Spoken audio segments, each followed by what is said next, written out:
Bonjour à tous, bienvenue sur la chaîne du professeur Benboubkar Samira. Aujourd'hui, nous allons parler de l'action oblique, booléenne et directe. Commençons sans tarder.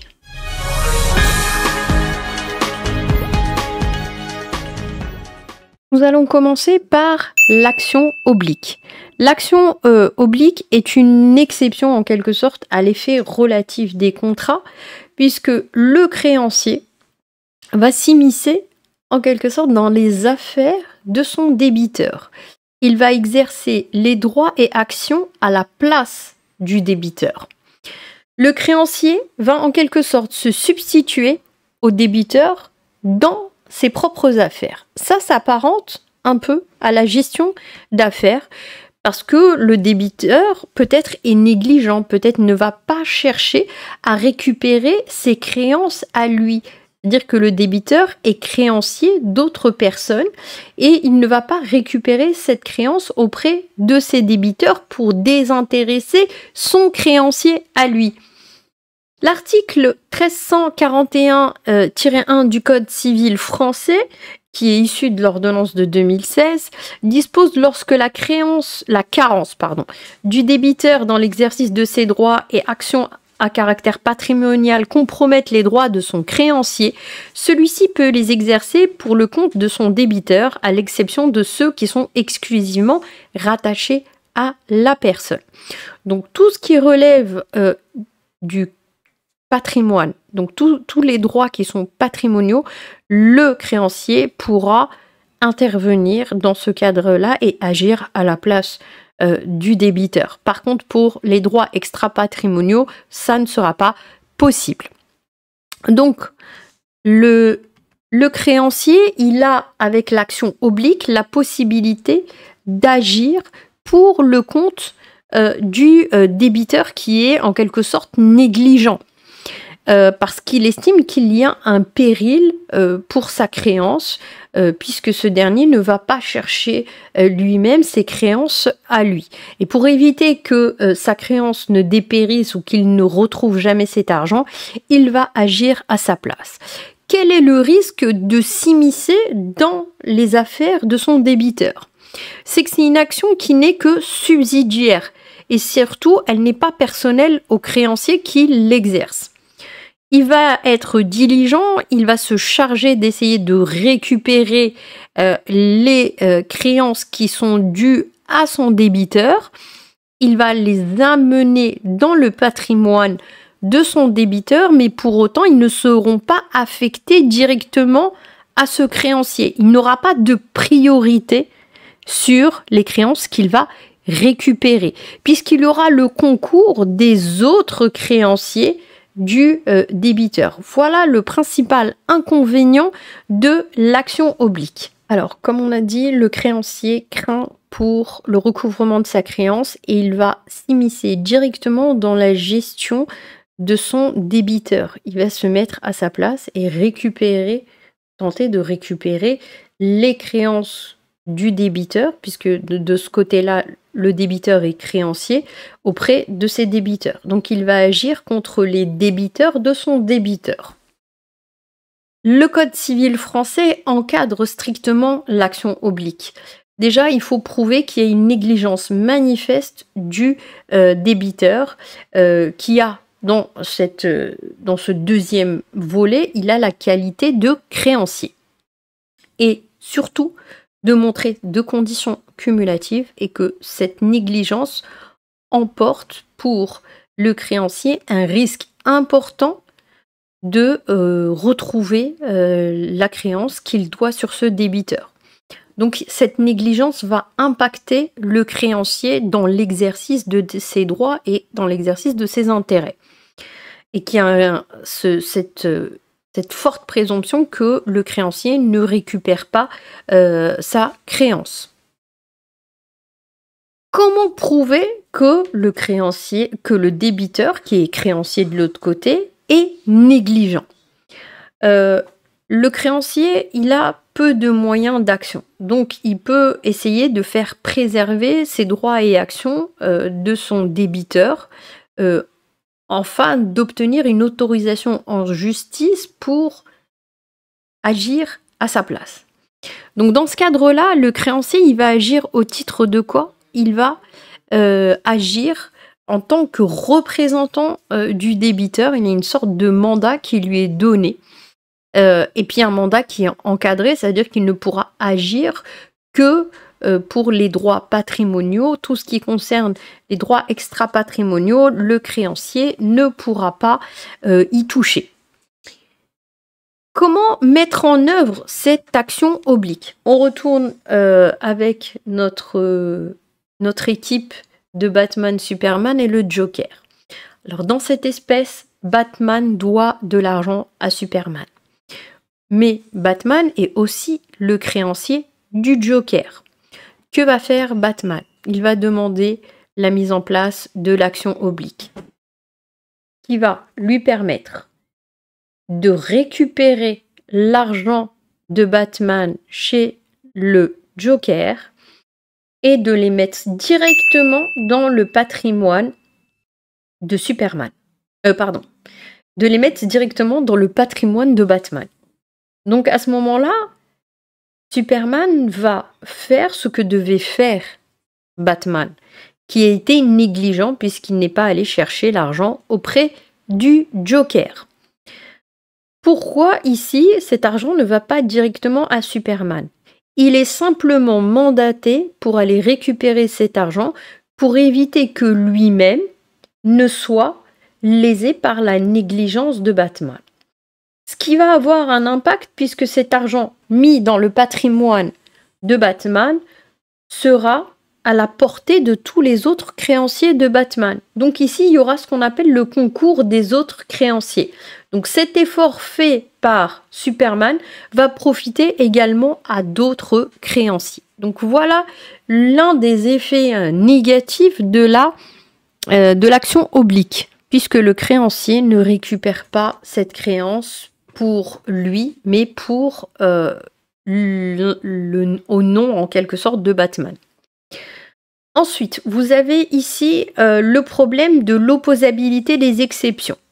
Donc toutes les exceptions que le Joker pouvait opposer à Batman, il pourra également les opposer à Superman en disant oui non mais la créance elle est bancale, il y a un problème, elle n'est pas justifiée. Donc tous les moyens de défense qu'avait le Joker qui pouvait opposer à Batman, il pourra également les opposer à Superman. Le fait qu'il n'a pas d'avantage, il n'a pas de privilège, il fait simplement qu'être diligent rend l'action oblique un peu ingrate puisque il fait tout le travail et à la fin il est obligé de partager avec les autres créanciers. L'action oblique n'existe pas dans le droit marocain, comme on l'a dit. Le débiteur, quand il voit que Superman va agir contre le Joker, le Batman il va se sentir fort à ce moment-là et il va agir lui aussi avec Superman contre le débiteur qui est le Joker. Donc il y a une possibilité de demander l'exécution forcée d'un droit de son débiteur, voire saisir les créances de son débiteur qui sont détenues par un tiers. Et donc ça c'est la particularité de l'action oblique au regard du droit français, puisque ce mandataire a la possibilité de récupérer chez d'autres débiteurs de son débiteur de l'argent, de les mettre dans le patrimoine du débiteur et puis ensuite de partager avec les autres. L'initiative du débiteur à ce moment-là, du créancier à ce moment-là, est une initiative noble, mais ça reste une initiative qui va entraîner le concours des autres créanciers du débiteur, on a dit, mais aussi les créanciers du débiteur du débiteur. Donc il y aura un double concours des créanciers, donc qui seront eux aussi dans cette boucle en quelque sorte. Il n'y aura pas de priorité pour le créancier qui a fait cette action oblique sur la créance et ça va juste, il va rentrer, s'immiscer avec les autres créanciers qui ont peut-être même d'autres privilèges par rapport à lui. On va parler maintenant de l'action polienne. Qu'est-ce que l'action polienne? Elle aussi, elle n'existe pas dans le droit marocain, mais par contre, on a vu une manifestation d'action polienne dans la jurisprudence marocaine. La loi, le droit français avec l'article 1341-2 du Code civil dispose que le créancier peut aussi agir en son nom personnel pour faire déclarer inopposables à son égard les actes faits par son débiteur en fraude de ses droits à charge d'établir qu'il s'agit d'un acte à titre onéreux que le tiers concontractant avait connaissance de la fraude. Alors, en quoi consiste l'action polienne? C'est l'hypothèse où vous avez un débiteur qui va causer un préjudice à son créancier en faisant par exemple un acte de vente ou un acte de cession par exemple. Et ça sera fait uniquement dans le but de diminuer la valeur de son patrimoine et d'empêcher le créancier de recouvrer sa créance. Il faut que ce soit un acte frauduleux avec un élément intentionnel du débiteur de nuire aux intérêts du créancier. Donc en cette espèce, vous avez Batman qui toujours, même s'il est très riche, doit de l'argent à Superman. Superman va le voir, lui dit « Est-ce que tu peux me donner mon argent ?» Batman lui dit « Mais moi, j'ai pas d'argent. » Donc à ce moment-là, Batman dit bah, « Pour l'instant, je reviendrai peut-être plus tard. » Batman, en réalité, a vendu, par exemple, son manoir à Catwoman. Batman apprend cette histoire et il est furieux. Donc le fait qu'il ne désintéresse pas son créancier et qu'entre-temps, il dispose d'un patrimoine et qu'il organise son insolvabilité pour ne pas payer Superman est considéré comme une fraude. Le fait également de diminuer la valeur de son patrimoine, de brader par exemple le montant du manoir, de brader la vente de sa Batmobile, tout ça c'est fait dans l'intérêt de nuire à Superman. Et donc c'est un acte frauduleux parce que on fait tout pour ne pas remplir son obligation. Je vous ai dit, l'action polienne n'existe pas dans le droit marocain, mais par contre, l'action polienne a été consacrée par la jurisprudence marocaine. Donc c'est un arrêt de la Cour de cassation du 25 juin 2008 avec les références que vous voyez. Je vous invite également à regarder la synthèse qui a été faite par le cabinet Bessemet concernant cette affaire. Alors en l'espèce, les juges ont décidé que la donation ne pouvait pas être opposée au créancier. Donc il y a eu une vente, quelqu'un qui était caution a commencé à vendre ses biens et il a placé l'ensemble de ses biens en gage de son créancier. Et c'est ce qui a fait que le contrat s'est fait. Ensuite, la caution, qu'est-ce qu'elle a fait? Elle a commencé à vendre son patrimoine au profit de ses enfants après la signature de l'acte de cautionnement. Et donc, les juges ont considéré que la donation de son bien immobilier à ses enfants, après la signature de l'acte de garantie, portait atteinte aux droits de son créancier, car il n'avait plus de gage, il avait cautionné, il avait mis en gage en quelque sorte ses biens n'existaient plus. Et donc, à ce moment-là, ça appauvrit le patrimoine de la caution, qui est ce qu'on appelle la caution, qui est le gage commun des créanciers. Et donc, ça a été considéré comme une action polienne, alors qu'il n'existe pas dans le droit marocain, mais elle a été reconnue au niveau de la jurisprudence. Et donc, c'est un acte frauduleux et la Cour d'appel a considéré que la vente de ces biens est inopposable au créancier. Ça veut dire que pour le créancier, la personne n'a pas vendu ses biens, elle constitue toujours l'assiette, la vente et ou même la donation. Dans notre espèce, c'était la donation. La donation était inopposable au créancier qui, pour lui, les biens appartiennent toujours à la personne qui a consenti la caution.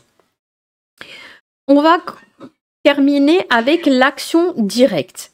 L'action directe, quant à elle, existe dans le droit marocain.